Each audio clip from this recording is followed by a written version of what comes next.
मैं क्या करता, मजबूर था मैं। ऊपर से बड़ा सख्त प्रेशर था। मैं एफआईआर दर्ज ना भी करता सेठ तो मेरी जगह कोई और नया एसएचओ आता और वो अपने नंबर बढ़ाने के लिए सख्त पर्चा दर्ज करता आपके खिलाफ। ये तो आप शुक्र करें कि मुझे हटाने पर अभी तक किसी का ध्यान नहीं किया। मैं कुछ नहीं जानता। मैंने निसार को रिपोर्ट की कॉपी लेने के लिए भेजा है ताकि मेरा वकील अदालत में केस लड़ने की तैयारी कर सके। लेकिन अगर तुमने इस हवाले से कोई रिकॉर्ड या अहम कागज दिया तो अदालत में मेरा वकील तुम्हारा भी सारा कच्चा चट्टा खोल कर रख देगा। बहुत पैसा दिया मैंने तुम्हें, अब वसूल करने का वक्त आ गया है। सेठ साहब, पूरे शहर में बाबर जैसा नमक हलाल आपको नहीं मिलेगा। बेफिक्र रहें आप। फिक्र मुझे नहीं, अब तुम्हें करनी है। ये लोग सिवाय मुझे थोड़ा बहुत बदनाम करने के कुछ नहीं कर पाएंगे और नहीं मेरा कुछ बिगड़ेगा। हाँ, मैं इनका सब कुछ तबाह बर्बाद कर दूंगा, मैं साथ में उसका भी जो इस वक्त उस बाप बेटी का साथ देंगे।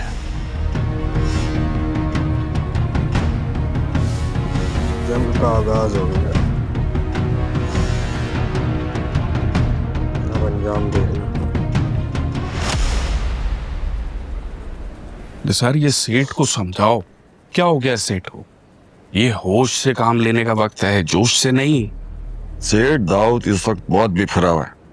बस दुआ करो ये वक्त जो है ना वो आसानी से टल जाए, वरना तुम्हारे पत्ते बांटने में ना चुटकी लगनी है। अब बताओ हमारे काम का क्या हुआ? काम टेढ़ा है वो। मेरी नौकरी जा सकती है और नौकरी चली गई तो मेरे बीवी बच्चे का क्या होगा?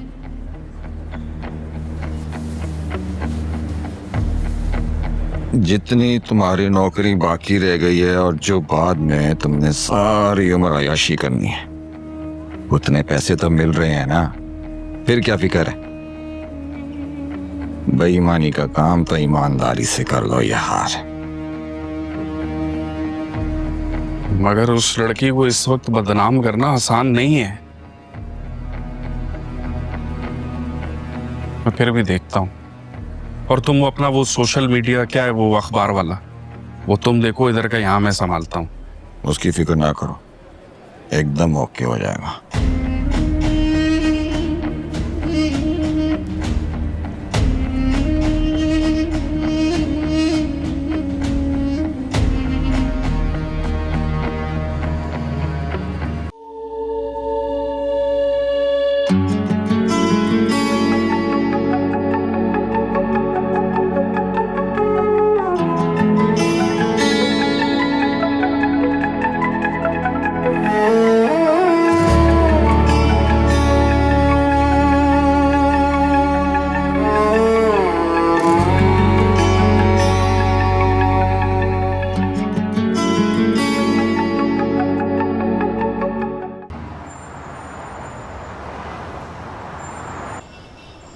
क्या मतलब?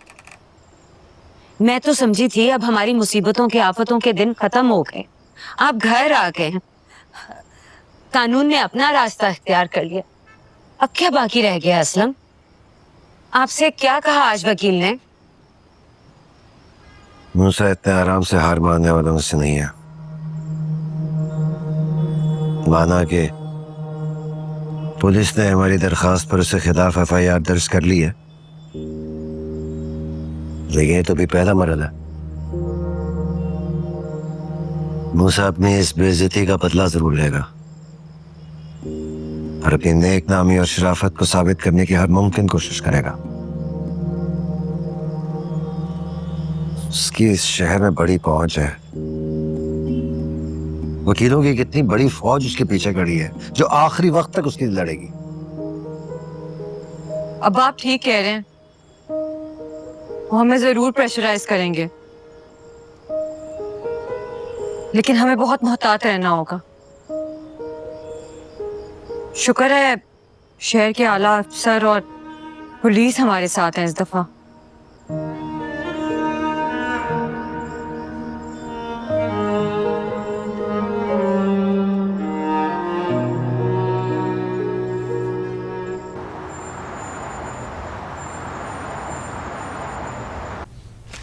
लानत तो अखबार वालों पर, बिना सोचे समझे कोई भी खबर बिला तस्दीक छाप देते हैं। मैं इन पर हर्जाने का दावा करूंगा। क्या फायदा दाऊ, खबर तो छप गई ना, क्या मुंह दिखाएंगे हम अपने सर्कल को। हमें वैसे भी परेशान होने की कोई जरूरत नहीं है बाबा। अगर आप सही हैं और ये सब कुछ गलत, तो सच खुद ब खुद सबके सामने आ जाएगा। We don't need to prove anything. कहना क्या चाहते हैं? अब तुम भी मुझ पर इल्जाम लगाओगे? मेरा अपना बेटा ये कह रहा है शाइस्ता, बस अब ये दिन देखना बाकी रह गया था। नहीं बाबा, मैं आप पे कोई इल्जाम नहीं लगा रहा हूं। मैं आपको सिर्फ ये बता रहा हूं कि हमें हक पे होते हुए इन झूठी खबरों से डरने की कोई जरूरत नहीं है, या उस झूठी FIR से। तुम नहीं समझोगे, ये अमेरिका या इंग्लैंड नहीं है, ये पाकिस्तान है। पाकिस्तान या हम जैसे बड़े और इज्जतदार लोगों के पास सिर्फ नाम और साख ही होता है। मेरे बिजनेसमैन हल्का क्या सोचेगा कि मुल्क के सबसे बड़े बिजनेस टाइकून के खिलाफ झूठा ही सही जुए का मुकदमा लगा, और वो भी एक कबाड़ी और भिकमंगे की तरफ से। ये खबर पढ़ी है आपने? ये तो पिया के बारे में। क्या है? क्या लिखा है? What rubbish is this? ये क्या लिखा है डैड? क्या लिखा है? क्या खबर है? किसी रिपोर्टर ने सब रबिश लिखा है। इसमें लिखा है दरअसल पिया ने मुझे फ्रेम करने के लिए ये सारी कहानी रड़ी है। वो चाहती थी मेरा उसका रिश्ता हो जाए, तो उसने ये सब जाल बिछाया।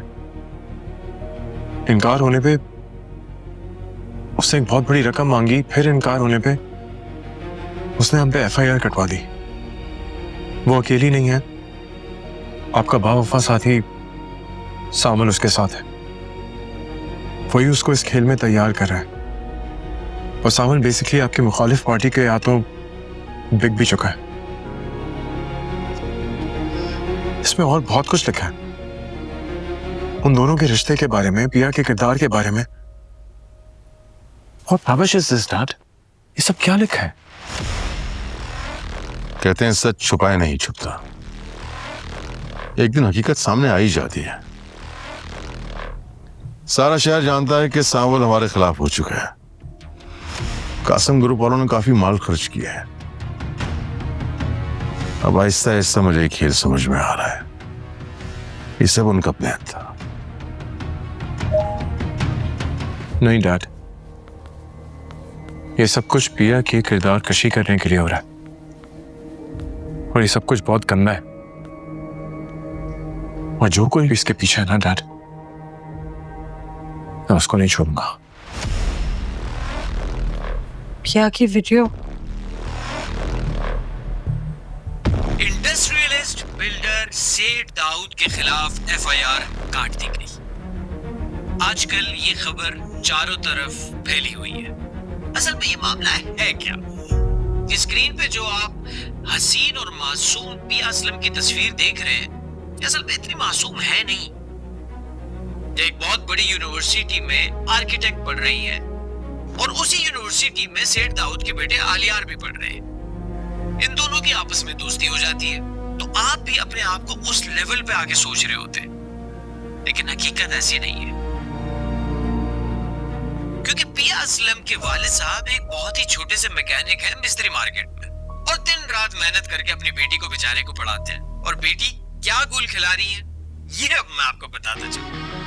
तो पिया असलम की दोस्ती हो जाती है यूनिवर्सिटी में एक साहब से जिनका नाम है अलियार, और वो है सेठ दाऊद साहब की इकलौती औलाद। पिया असलम आलियार को अपने मोहब्बत के झांसे में फंसा देती है, और बात रिश्ते तक पहुंच जाती है।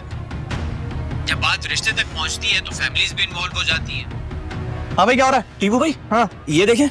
और यहाँ पे सेठ दाऊद की एंट्री हो जाती है। सेठ दाऊद एक इंतहाई तजुर्बेकार और जिंदगी के नशेब फराज को देखते हुए यहाँ तक पहुंचे, तो उन्हें पिया असलम के फ्रॉड का फौरन पता चल जाता है, और वो जान जाते हैं और वो फौरन मना कर देते हैं इस रिश्ते से। यहाँ पर गर्मा गरम चाय।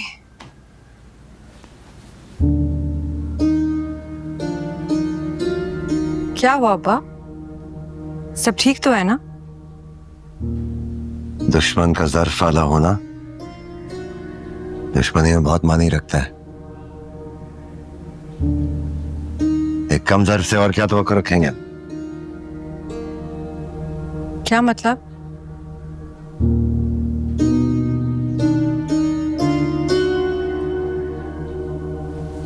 पिया असलम जो कि बहुत मासूम दिखती है, इन्होंने इस फैमिली को ब्लैकमेल करने के लिए एक बहुत बड़ी रकम का मुतालबा कर दिया।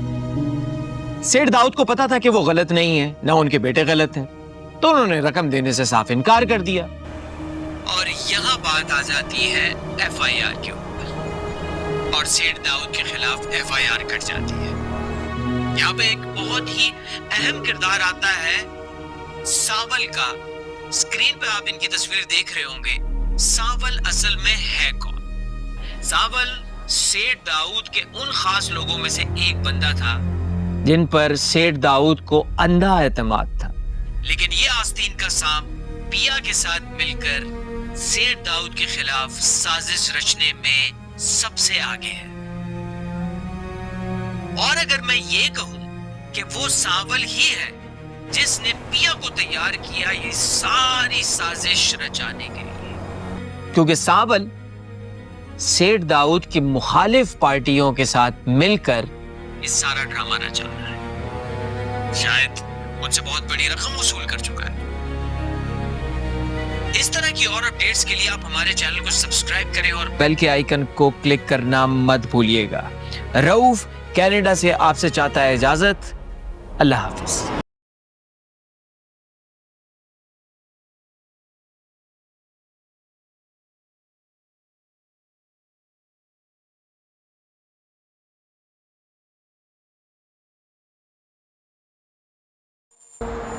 ये तो होना ही था। मैं ना कहती थी कि कोई ना कोई चक्कर तो जरूर है इन दोनों के बीच में। अब देख लो, वीडियो पर भी आ गया और अखबार में भी आ गया। और सावल को कौन नहीं जानता? पूरे शहर में पहले ही क्या कम बदनाम है वो। मैं तो एक ही बात कहूंगी, सावल चाहे लाख बुरा क्यों ना हो, लेकिन कभी आज तक उसने महल्ले के बहन बेटे पे गलत नजर नहीं डाली है। अब देखो ना, कितने सालों से यहाँ डब्बू क्लब चला रहा है वो।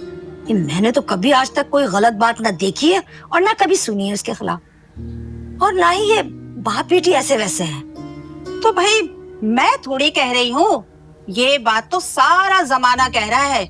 और फिर हर किसी के पास वो वीडियो भी है। तौबा तौबा, बहुत बुरा वक्त आ गया, अल्लाह बचाए भाई। भाई ये गाजर कैसे दे रहे हो? गाजर 100 रुपए दे दो। अस्सलाम सावल भाई, कैसे? वालेकुम सलाम।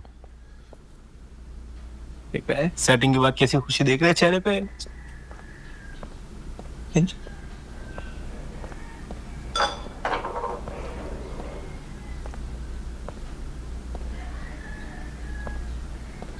भाई ये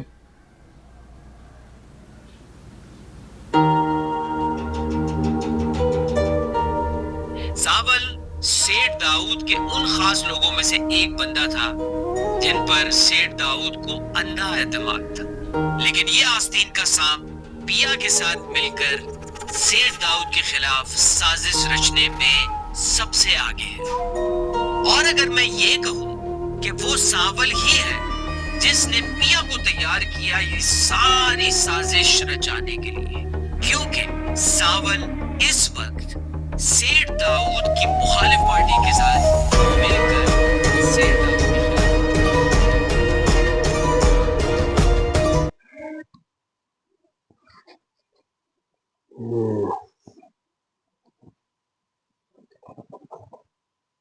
काफी चीप हरकतों पे उतर आया दाऊद। ऐसे नहीं तो वैसे करके अगर लॉ एंड ऑर्डर के थ्रू नहीं कर पाया कुछ, तो अब मीडिया के थ्रू बदनाम कर रहा है पिया को और सावल को। सही है, देखते हैं आगे क्या होता है। फिलहाल एपिसोड 35 एंड होता है, और अगर मेरे रिएक्शन आप लोगों को अच्छे लग रहे हैं तो please subscribe my channel and press the bell icon, ताकि जैसे ही कोई वीडियो अपलोड हो सबसे पहले नोटिफिकेशन आपको मिले। OSTs भी डाल रहा हूँ मैं साथ साथ, कोक स्टूडियो की परफॉर्मेंसेस पर भी मैं रिएक्ट कर रहा हूँ साथ साथ, और भी performances, interviews and funny content भी साथ साथ डालना स्टार्ट कर रहा हूँ।